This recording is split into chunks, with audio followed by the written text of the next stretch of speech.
All right, hello and welcome to this Dancing Strikes Bladedancer guide. This build is a variation on the Shadow Daggers Bladedancer. So it's also going to use Shadow Daggers, but it's going to use Dancing Strikes as its primary skill, effectively. It's going to use a lot of skills, but that's going to be like the one that you would attribute as like the main damage or usage skill. And this is actually a very interesting build right now. It has a chance of moving up possibly a tier, so to speak. We don't have like really a tiers right now, but it has the possibility of moving up in power and becoming more competitive due to some changes that happened during 0.9, especially the changes to CDR. We're gonna get a lot more cooldown reduction because this build requires CDR to attack faster, but there's also some changes to Dancing Strikes that should make it hit more consistently than it was. So this build is going to be really good for people who want something maybe a little more in your face. True melee. The Shadow Daggers Bladedancer is a melee build, but it jumps in and out consistently. It wants to stay away as much as possible when it's not actually doing its direct attack. This build wants to be in the fray constantly. So if you like a true like brawler type playstyle, this build might be for you.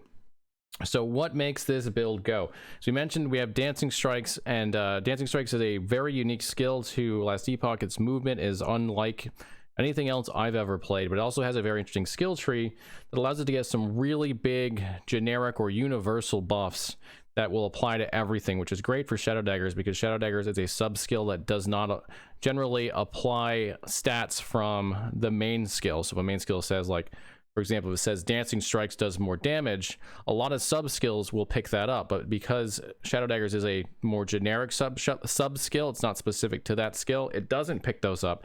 However, if it says you do more damage while X, like while you have this buff up, that does apply to Shadow Daggers, and that's exactly how Dancing Strikes work. So that's how we incorporate Dancing Strikes into this build. It can apply Shadow Daggers itself, but it also applies some pretty heavy buffs to the build, both offensive and defensively, that allow it to really function and be an interesting build, especially as we go forward in 0.9. Okay, let's talk about the pros and cons of this build. It is a unique playstyle for sure. The way you move around, the way you dance, quote unquote, is very, very unlike probably anything you've ever played. Some people are going to love it, some people are going to hate it, but I think it's definitely worth giving it a look and seeing if it's something that's up your alley. It is a solid monolith farmer. It's pretty quick, however, it does like to stop a lot in quote unquote dance. So it's not necessarily the fastest build. It's not quite as fast typically as the Shadow Daggers Bladedancer, but it's still very good at it. It does not struggle with it at all. With good gear, it's very tanky. It has a lot of EHP. It does have high move speed, and it has very good damage when all of your buffs are up. Now, the downsides to it are it's very vulnerable when it's not moving, and its buffs are difficult to manage. This might be better now in 0.9. It's hard to say, but with some of the changes both to CDR and to the hitboxes, or the hit consistency of it, hopefully it will actually be stronger in that area. But we haven't tested it, so we can't say for sure if that's the case, but we're definitely leaning towards it's probably going to be an easier build to play now, which is great because it wasn't like a terrible build to play before. It was just a little inconsistent. Another downside, which is just typical of these games, and especially Last Epoch, is melee styles are dangerous. You have to stand close to enemies a lot. You take more melee hits from those attacks or from those enemies, and it can often be harder to see telegraphed attacks when you're in a pack. So that's just a traditional downside of what I would call a true melee build, where it's truly within melee range of the enemies, where they can hit you from melee. Dancing Strikes can also be kind of hard to control. That's part of its unique play style. It takes some getting used to. It definitely can be controlled, and it can be pretty smooth once you get used to it, but it takes some getting used to. The last downside is dual wields. The dual wield setup takes more damage. This isn't as bad now as it was. It was 15% at 0.8.5. Now it's 9%, but it's still a downside. It's a weird downside. It's one I don't really understand, but that's the case. If you wear two weapons, you will take increased damage. And when you compare that to the other Shadow Daggers build, where you can actually wear a shield, so you take less damage from wearing the shield, and you don't have the reduced damage from a dual wield. Yeah, it definitely is going to take more damage just when you compare those two things. There are other factors though that make it a little bit closer to that build than you might expect. All right, let's move on to the skills and the passives. So Dancing Strikes is the number one. You can see the playstyle here is pretty unusual. You dance around effectively. Each skill does a different animation, so you have to get used to the different animations, how they're going to move. But Dancing Strikes is able to apply Shadow Daggers. That's one of its primary usage. We get that down here. But the other big thing that makes this so appealing or so interesting is rhythm. With rhythm, we can get increased global damage, more global damage as well. We can get a massive increased dodge rating buff per stack, and a massive global crit multiplier per stack. These are all stacking buffs, and they stack in this current iteration up to 8. If it plays really well, I might jump that up to 10, but for now, that's still a lot of damage. It's a 40% more global alone by itself, not including the increase, not including the crit multi, which is going to be 160% global crit multi, which is crazy. And then that's going to be 240% increased dodge rating, which is absolutely insane. So if you can keep the buff up, that's why this build is so appealing. It also uses Umbral Blades, which is great for clear. It also helps it with its normal bossing patterns or normal fighting patterns. We use this through shift, just like we do with the Shadow Daggers build. So shift will actually proc it, so we don't have to direct cast it, and we'll just use shift practically on cooldown along with Dancing Strikes in our rotation to allow us to get a lot of Shadow Daggers from Cacophony of Steel, which causes it to spin in place, and it will actually target enemies. This is also our source of chill. All right, next up we've got shift, which is doing a lot of things here. This one does need a slight update in the skill tree, as we're going to actually take velocity over shadow recuperation. Most of the other stuff here is basically the same. We'll probably get a little more dodge rating out of elusive because of that change. You can choose not to take hidden blades here for the additional shadow dagger chance. I had noticed in testing this made it a little bit smoother on clear.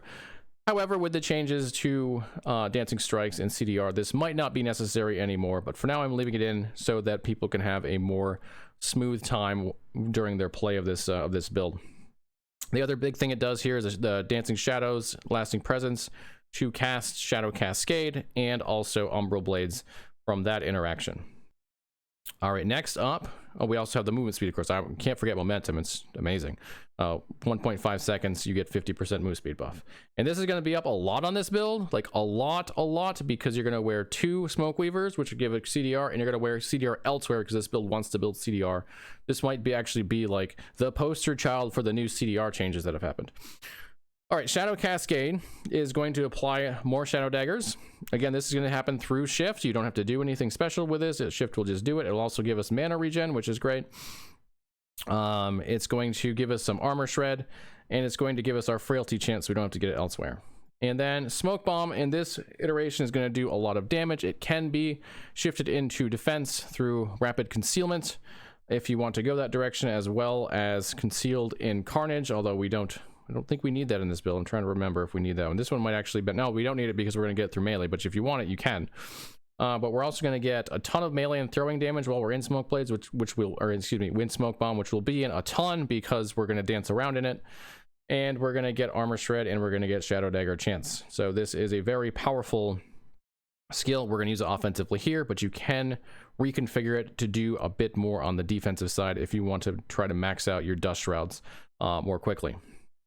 All right, let's move on to the passives. This is going to follow very similar to the Dancing Strikes build. Excuse me, not the Dancing, the Shadow Dagger build, where we're going to get evasion here for the reduced damage taken while moving. By the way, I didn't mention this before. I should. Dancing Strikes is a movement skill. As long as you hold down right click or whatever button you are using for Dancing Strikes and don't hold down the movement ability, you will be constantly moving with it. If you hold down the movement or your normal movement ability at the same time, you'll have some very small blips where you're not actually moving. It's a weird thing, more of an advanced strategy, but even if you do it that way, you're still moving most of the time with it. So this evasion buff here is very powerful for that reason. Agility is also going to give us more damage because due to our move speed, which we're going to have a lot of, especially when we shift, which is going to give us an additional 50%. So we get a lot of damage from that. Blood Dance is going to handle our leech as our primary source of sustain. This is a pretty big thing. Along with melee damage, leeches health on our gloves. We'll have that covered just from those 2 areas. Crit multi, all in, it's great for this. Really, really good. Lots of crit multi for when we hit. So we don't get as much damage from non-crits. We don't care because we only care about our crits, so that's fine. Swift Assassin and once are actually taken for the added damage. Swift Assassin has attack speed, which is mostly not helpful. It's helpful for a couple of skills, but not for Dancing Strikes itself, because Dancing Strikes doesn't scale off attack speed. But the added damage for both these is tremendous. This is 2 per point. This is 4 per point, because we can scale throwing and melee with Shadow Daggers. So really, really good. Pursuit gives us some movement speed, which is really good, but also some damage as well. Focus, Fire, and Woundmaker help us with crit avoidance and dodge. Crit avoidance is not as, or our ability to reduce crit avoidance isn't as strong as it once was, because they have capped crit vulnerability to 10 stacks, but it's still a good thing to have and can allow you to take at least maybe one what do you call it? One modifier in the Echo for crit avoidance and still get away with it. Perfection is really cool in this build. As long as you're not getting hit, you're going to get armor and you're going to get dodge, and you're going to get some damage as well.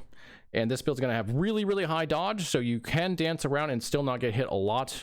And even if you do, you'll get 2 perfection stacks every time you hit. So you'll have this pretty high most of the time. If you are playing in hardcore, you might want to invest in Death's Door, which will give you reduced damage taken while at low health.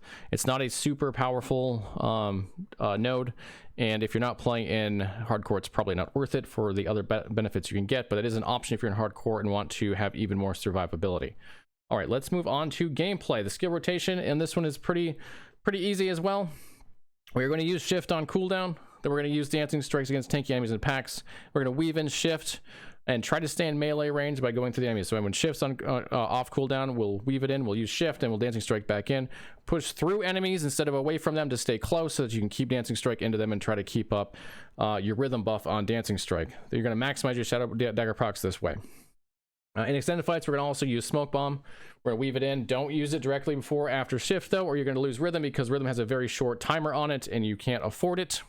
So use that in rotation away from Shift.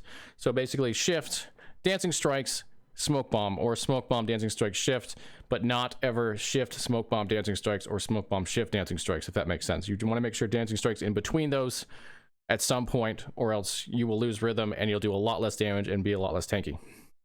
If the enemies become overwhelming, use Decoy to taunt them and buy some time. You should have Taunt on your bar or Decoy on your bar, because you do not need Umbral Blades on there, and we technically don't need Shadow Cascade either, so you have space for it.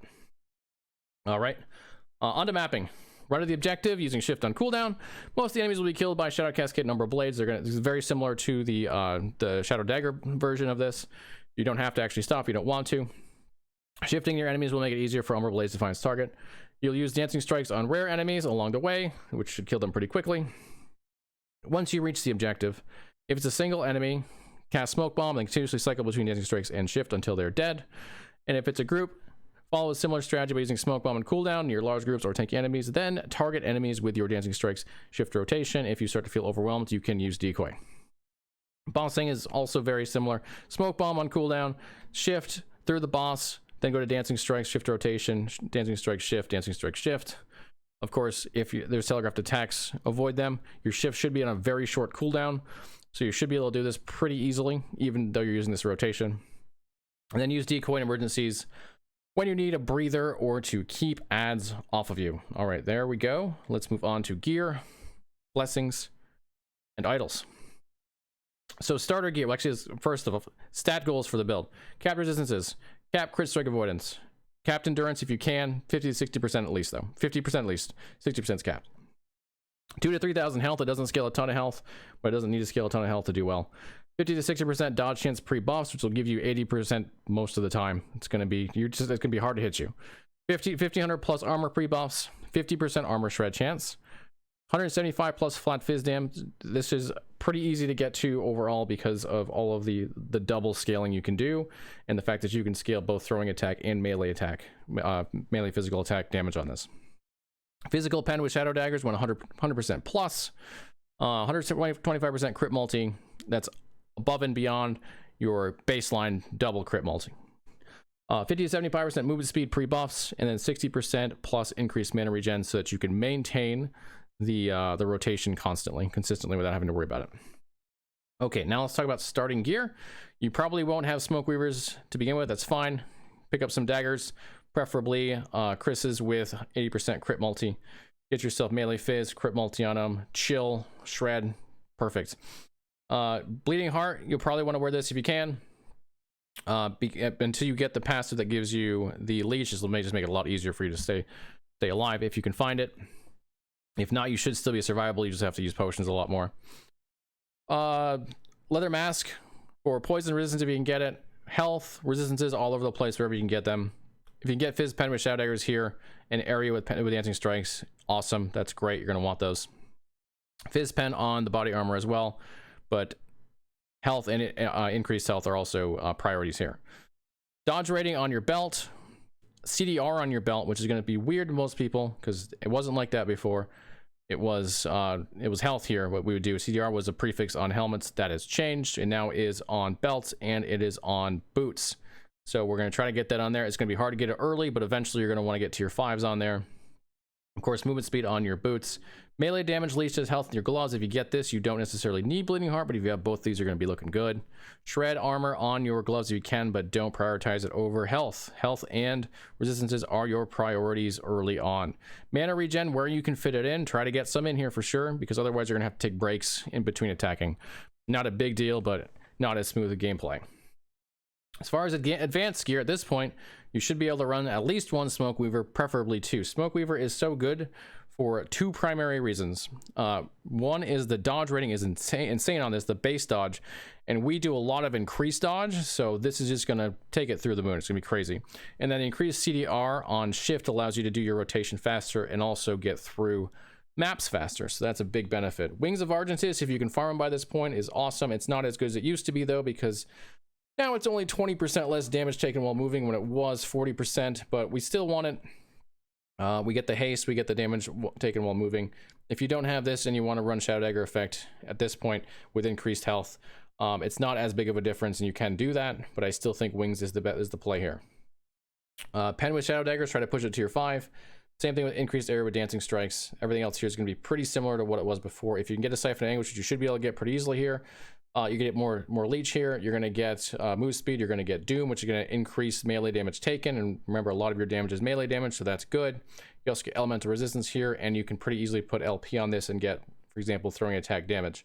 So definitely want one of these when you can fit it in. All right, let's move on to endgame gear. Going to be similar, of course, to the other ones. We're going to try to get crit multi or melee fizz damage on our daggers. We're not going to be able to get LP and Wings of Argentis. That's just not going to happen. Try to get exalted fizz pen with Shadow Daggers. Fizz throwing damage while dual wielding is a good place a good thing to seal here. Get some endurance on your gear. Try to get your CDR tier 5s if you can. Even a tier, I actually got an exalted tier 6 on boots here. I think it's actually better than movement speed at this point because you're going to do a lot of dancing, so it's not that important to get exalted move speed. More CDR means you attack faster, Dancing Strikes. That's why we're pushing this so hard. We want to get as fast as we possibly can. It also helps for Smoke Bomb to use that more often, so that's an added benefit on top of it. Throwing damage where you can get it. Mana regen, make sure you get enough of that so that it's smooth. It shouldn't take all that much to do it. In fact, in this version, I only have it in 2 places, and that seems to be enough. Try to get some extra health, increased health, hybrid health wherever you can, and pretty much rinse and repeat on that stuff. Biz gear is going to look the same or very similar. We're not going to change out anything major here. The only thing we've done really is we seal the increased CDR here and move up to hybrid health because it scales better at tier 5 than CDR, which at we can put a tier 4 in here effectively on Biz gear. But that's going to be a very high level thing to do. Generally, you're going to want to push CDR on your suffix and then seal hybrid health early on. If you can get an exalted fizz pen with Shadow Daggers, great. Get a tier 7. If you manage to get somehow legendary Wings of Argentis, Fizz Pen with Shadow Daggers will just push this thing through the roof. But increased health is also really, really good here for sustain. Let's see. Increased dodge rating if you get on Amulet is awesome. Really, really good. Increased dodge rating sealed on boots is also really good. Okay, let's move on to blessings. Again, normal blessings, not that important. If you manage to get one of these, great, but keep moving on, don't farm them. Empowered, we're looking for Grand Echo Solarum and Grand Bastion of Divinity for resistances because we want to push as much resistances off our gear as possible because there's a lot of affixes we want. Suffixes in particular. Grand Survival of Might for our crit cap. Use this with 1 tier 5 crit avoidance and you're done. And then we're going to finish off with Grand Bulwark of the Tundra and Grand Body of Obsidian for the increased armor. So we're going to have quite a bit of armor on this build actually when all is said and done, which is pretty sweet. As far as empowered, we're looking for large shadow idols with an increased shadow dagger effect or increased health. Excuse me, increased physical pen. Physical pen with shadow daggers. It's so hard to get to switch from that. Physical pen with shadow daggers or increased health. So we want to take Grand Sight of the Outcasts. We want Grand Winds of Fortune for the unique drop rate once we've got all our idols, just because we've got a lot of uniques in this build. Grand Subtlety of the Slaughter will help us get more exalted daggers to put into our LP Smoke Weavers. Grand Might of the Siege and Grand Shadows of Infinity will help us with exalted belts and relics, which we're going to need to try to find a lot of. And Grand Memory of Masters is nice to help find more increased shadow dagger effect shards and level of dancing strikes. However, chances are you are probably not going to need that once you get at least to exalted on some of this stuff. By the way, I did fail to mention we want to push dancing strikes on our relic, so do that for sure. Even on starters, if you, well, actually starters we don't need it yet, but by the time you get to advanced, get to +2 and then try to push it into +3 and of course +4. All right, that's that. Let's go to idols. Idols, your switch is similar to shadow dagger build. We want fizz pen with shadow daggers. We want damage. We want health, increased health. If we want survivability, increased shred armor effect is awesome on these, and elemental resistance is also really good if you need to cap those resistances. Cap them first, and then if you're good, you can switch to increased shred armor effect. The stout idols are all going to be health, but you can definitely put resistance here if you need them, and then switch out later.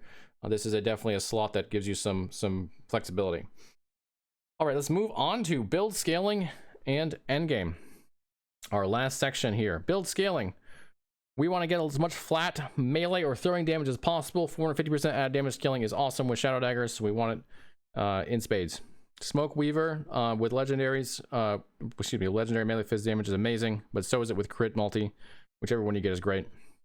Fizz pen with shadow daggers is our primary way of scaling on top of the flat damage. We don't get fizz pen anywhere else. This effectively is a multiplier. This is a very, very good thing to have. We're going to want to scale it on our helmet and our idols, and if you do manage to get it on Wings of Argentis or decide not to go with the wings, then you'll do even more damage. Cooldown reduction is huge on this build because we don't scale attack speed, so we want to get it wherever we can, or at least wherever we can realistically fit it in. Increased mana regen, we need just enough to maintain dancing strikes consistently. I think it costs 8 mana, so it's not a ton. It doesn't really take a lot. Probably about 2 tier 5 fixes and you're good to go. Crit multi is great for this build as well because we're critting all the time. It's guaranteed crit on shadow daggers. 75% from all in. Get the rest in your gear. Shred armor. We're going to be able to shred a ton of armor on this build, so we want to definitely push this up as much as we can. And yeah, it's going to be big because it's also a fizz build, which gets the most benefit from shred armor out of all the damage types. And dexterity is great for both increased damage and dodge rating. And then increased damage will actually come mostly from our passives and from smoke bomb, from skills. You can get fizz damage in your belt. I'm actually going to change this out though because throwing damage here is more valuable than fizz damage, so we should take that over it. But if you don't have throwing damage, fizz damage is a good secondary choice. As far as defense, evasion and Wings of Argent give us a lot of damage reduction when we're moving, so we want to be moving constantly with this build. Again, dancing strikes counts as movement, so that's not a problem. Dodge, dexterity dodge and percent dodge are going to get us a bunch. Smoke Weavers is going to get us a ton. Using Smoke Weaver with the dancing strikes node, shoot, why am I forgetting the name of it? The buff. The buff is going to give you an absolutely massive amount of dodge. It's kind of silly how much dodge you're going to get from that buff plus double Smoke Weavers. So this is a priority to get Smoke Weavers going. Dot damage reduction is going to come from Crimson Shroud and the passive tree, Wings of Argentis, evasion, also prolonged demise. We can take that as well. So we'll have decent dot reduction compared to a lot of builds, although no builds are really amazing at it. Silver Shrouds get you free dodges. We've got 2 of them in there. We've got one in the passive tree and one in the smoke bomb. You can use smoke bomb strategically so that you can avoid big attacks if you time it right. Glancing blows, we're not going to be able to cap this, but we are going to get about 11% average damage reduction just from taking the glancing blows passives and getting some dust shrouds going up. So not too bad. Armor mitigation, we're going to get actually quite a bit of armor for this build. Especially with Throne of Ambition going on, Grand Body of Obsidian, and then we also have Confidence, which gives a bunch of armor. So we get about 45% fizz, 32% non-fizz reduction from hits just from our armor. That's pretty good for a rogue build. Shift is going to give us immunity and also some dodge, so that's going to help out quite a bit. Decoy is a great taunt, and it's on spec, so it's free. Use that when you need it. We can get an okay health pool here, nothing great, but we're going to want to push as much as we can, because the fact that we can't get a lot makes each point of HP worth that much more. Leech we're going to get from Blood Dance, Siphon of Anguish, and melee damage leads to health. Is a lot of leech. It doesn't matter that we're not leeching throwing, because we're going to leech so much from our melee side of it. Chill, we're going to get that from Umbra Blades. Don't need it from anywhere else. Frailty we're going to get from Shadow Cascade. Don't need that from anywhere else. Warden Ailment Cleansing on Potions. This is good for our belt. Of course, we want to get that if we can. Critical Strike Avoidance. We're going to be able to cap it with a Blessing and 1 tier 5 suffix. And get your endurance up to cap, so that you take 60% reduced damage on anything that's below 20% or more. This is a pretty good one-shot protection. All right, as far as endgame activities go, this is a very good, very solid model of Fate Farmer. It's not quite as fast as the Shadow Dagger build, but it's pretty fast. It's not that far behind, so this will do quite well. In fact, very solid might be a little bit of understatement, because it is a rogue build. It's very solid for rogue, and rogue is very, very good at monolith, so this is a very good build for monolith for sure. Doesn't really have any glaring weaknesses at all.